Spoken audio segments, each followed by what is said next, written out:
Hey there, Herd. It's Brad and Steve coming at you. It is the night of the kickoff of the Elite Eight. We've had a really fun Sweet 16 these last 2 days. And Brad is going to go over kind of what that Sweet 16 unfolded as. And then we're going to give you a little preview of what to expect tonight and tomorrow.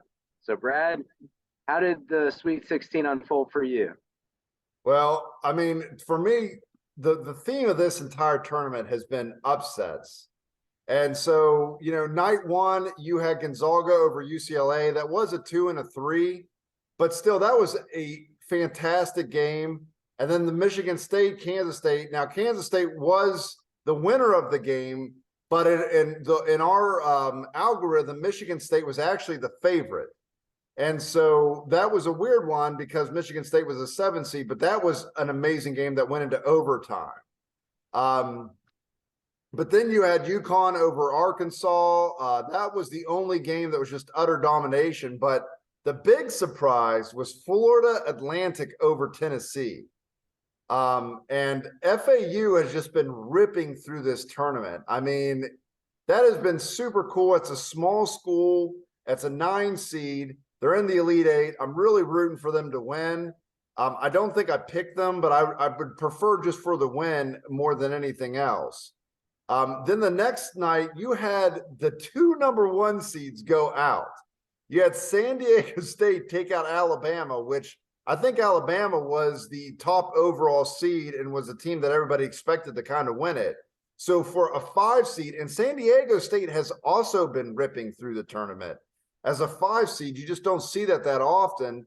And then Miami taking out Houston, which Houston has been great all season long. A dominant, D3 team. That's kind of their thing. But for Miami to beat them, and Miami beat them pretty handedly. So I'm excited to see where that goes. I think Texas is really the only team that's left that's not a big surprise team. I think everybody kind of knew Texas was a very good team the whole year. They were number 2 seed. And then Creighton beating Princeton. I think that was the one I was least surprised by.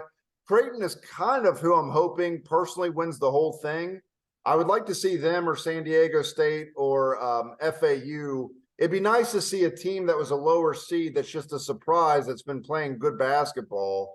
But I mean, Creighton is a 24-12 team that's made it into the Elite Eight. And so that is just all of that together has created just such a great tournament. It's one of the best tournaments that I can remember as far as the unexpected happening. No boringness. From a Ram perspective, some points I'd like to make is after night 1 of the Sweet 16, there was only like 3 or 4 points separating the top 7 teams. They were all super tight. And then once night 2 came around, a lot of movement happened and caused separation. So 4 picks night 1, obviously it's Sweet 16, there's 8 total teams, but four games from night 1 caused all the teams to constrict to where they were very close together. And then 4 games the next day caused everything to basically break back out. And so we still have 6 games left in this round and 6 games left in this tournament, which tells you there's still a lot of possible movement left for all the top 5 to top 7 teams where they could move up or down a few spots. So I think we have a lot of movement still left. I'm looking forward to see who this round winner is. Although as the rounds go by, it gets tighter and tighter because the teams are getting rated closer and closer together. The big upset coming into this in the Elite Eight, there's only one really kind of super heavy favorite, and that's Texas over Miami. But I don't know about you, Steve, but I don't really feel great about picking Texas in that game based on the way the rest of the tournament is going. So, Well, I guess I can tell you that I think about 70% of members of the Herd went ahead and picked the other side, that they picked Miami. So, yeah. So we'll see how that pans out for everybody. But yeah, it's real tight going into this Elite Eight. I was excited to see Flock Squad from the Supreme Flock kind of at the top of the pack. And, they had Supreme Flock, they had a bad first round, but they came out as the top flock in that round of 32. And it's neat to see one of their members kind of coming to the front of the herd for this final round, similar to how DJ Wiss or Many Will Try, Few Will Succeed. That's his new name. But how he won the last round after not really having a great round. So even though, brackets get busted, things happen in the Ram tournament or the actual NCAA tournament that are totally unexpected. It's neat to see people coming out to win these rounds. So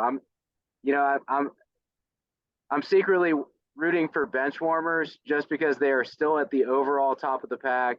They have been the runner up in the first two rounds, so I would like to see them walk away with something. So rooting for you in the last round, but I'm out of it. I never stood a chance. I'm the Ram burglar, so y'all can see where I'm at. But I'm excited just to root for the other people in the tournament, and it's going to be a lot of fun watching these games tonight and tomorrow. Yeah, I'm looking forward to closing this thing out. Like I said, we still got these other rounds left, but we're basically halfway through the last round.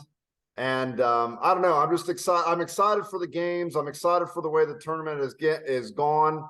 And I'm still having fun running these tournaments. I don't know about you, Steve, but every time we run them, it is some work. And I have people ask me if it's a lot of work. It's not a ton, but it's a decent amount. But every time I do it, I really have a lot of fun watching other people have fun. So we appreciate you guys participating. But I'll close this out. Horns up. Horns and up. We'll see you guys next time we do a video. Good luck in the Elite Eight. Good luck.